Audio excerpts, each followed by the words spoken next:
Samedi 18 mars, Gérard Jugnot et son fils Arthur étaient les invités de l'émission Il n'y a pas qu'une vie dans la vie sur Europe 1.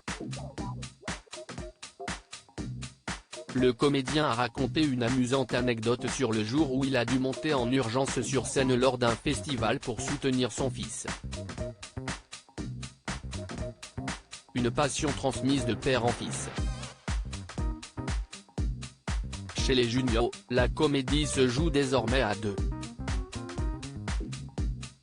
Après 50 ans de carrière depuis ses débuts dans la troupe du Splendide, aux côtés notamment de son ami Thierry Lhermitte qui a fait de rares confidences sur sa fille musicienne, Gérard Jugnot a légué son talent à son fils, Arthur.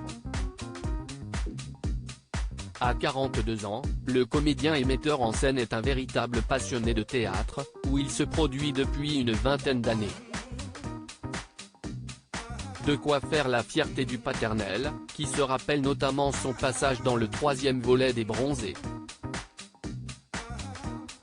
La meilleure scène du film. Il était quand même devant Thierry Lhermitte, Josiane Balasco, Michel Blanc, Christian Clavier, et Marie-Anne Chazelle, a-t-il confié sur le plateau de Cet avou. Pourtant, la vie n'a pas toujours été drôle chez les Jugnot. On croit souvent qu'avec mon père j'ai dû me marrer. Pourtant, à la maison, il n'était pas particulièrement rigolo.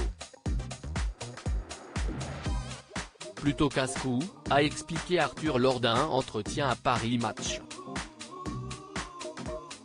Ça a été une expérience formidable père et fils, qui multiplient les interviews à deux pour promouvoir leur pièce le jour du Kiwi au théâtre Édouard VII, étaient les invités d'Isabelle Morizet dans l'émission Il n'y a pas qu'une vie dans la vie sur Europe 1.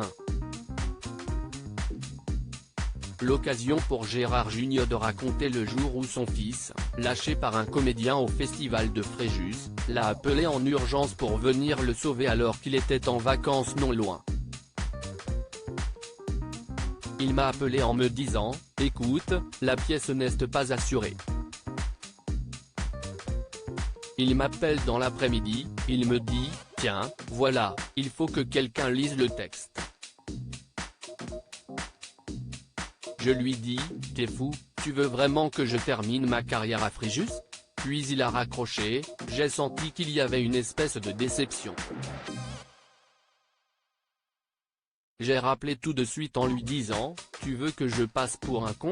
Eh bah, j'y vais », s'est souvenu le comédien. Une petite mésaventure dont les deux hommes gardent aujourd'hui un excellent souvenir, ça a été une expérience formidable, extrêmement drôle et enrichissante, a conclu Gérard Jugnot. De quoi se donner l'envie de remonter sur scène 20 ans plus tard.